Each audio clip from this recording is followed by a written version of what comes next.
We all carry a desire deep within us. It is a quiet longing for peace, a simple wish to know that in the end, our lives will find their way. Yet the world around us often feels heavy, filled with the noise of uncertainty. Life is a river, and its currents are rarely still. Plans we hold dear can shift like sand. The people we count on can change their course. The work that defines us can disappear. To let go of these things does not mean you have stopped caring about them. Letting go is the gentle release of your tight grip on the things you were never meant to control. Trusting the journey is the quiet faith that life, in its own time and its own way, is carrying you forward. This process is not as complicated as our minds would have us believe. We can learn to walk this path. We can learn the simple steps that lead us back to a place of inner calm. It begins with an acknowledgement, a quiet moment of recognition.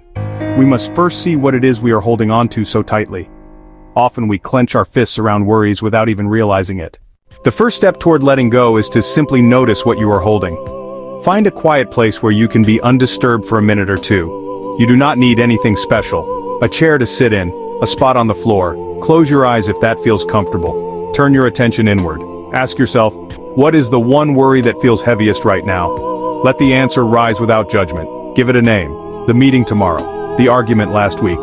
My uncertain future. Naming the worry is like turning on a light in a dark room. It lets you see the thing for what it is, separate from you, a ghost from the past, a moment you cannot change, a shadow from the future, something that may never happen. Identifying the worry's home helps you reclaim power. It loses some of its mystique and pull. Now invite the body to join us. Our minds spin chaos, but our breath anchors us to the present.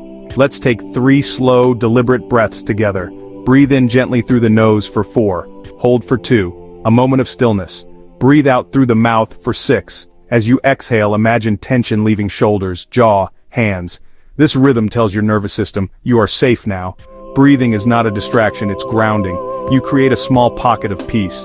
From this quiet center, letting go becomes natural. It is an exhale of the soul. Letting go is often misunderstood as an act of passivity, as if you are simply giving up, but that is not the truth of it. True letting go is an active choice, and it is often followed by a small, intentional step forward.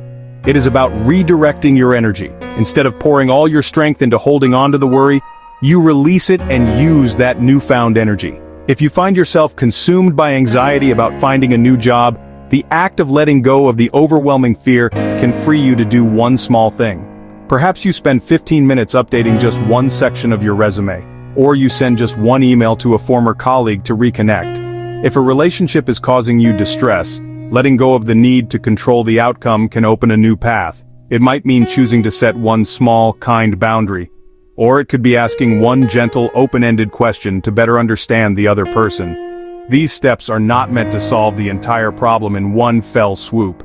Their purpose is much simpler and far more profound. They are designed to build trust within yourself. They are tangible proof that you can move forward, that you can act with purpose even when the future is uncertain. Each small step is a vote of confidence in your own resilience. It is a declaration that you are not paralyzed by your circumstances. Think of it like walking in the dark with only a small lantern. The lantern does not illuminate the entire path ahead, nor does it show you the final destination. It only sheds light on the next place to put your foot, and then the next, and the next. This is how you journey through uncertainty. You do not need to see the entire staircase to take the first step. That single step, taken in faith, is what builds the momentum that carries you upward, one riser at a time. Our minds are natural storytellers. They weave narratives to make sense of the world, but they are not always reliable narrators. When we are faced with fear or uncertainty, our minds often jump to the most dramatic conclusion. They pen a story of failure, loneliness, loss. This is a protective mechanism, an ancient instinct to prepare for the worst. But we do not have to accept this first draft as the final story. We have the power to become the editors of our own thoughts. We can reframe the narrative. If your mind insists, "I am going to fail this presentation," you can gently offer a different line. "This is an opportunity for me to learn and grow, no matter the outcome." This act of reframing is not about lying to yourself or ignoring very real challenges. It is not about toxic positivity. It is about creating space.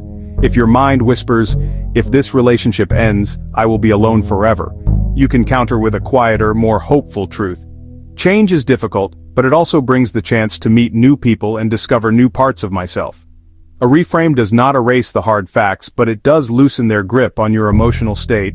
It opens a window in a stuffy room, letting in fresh air and a little bit of light.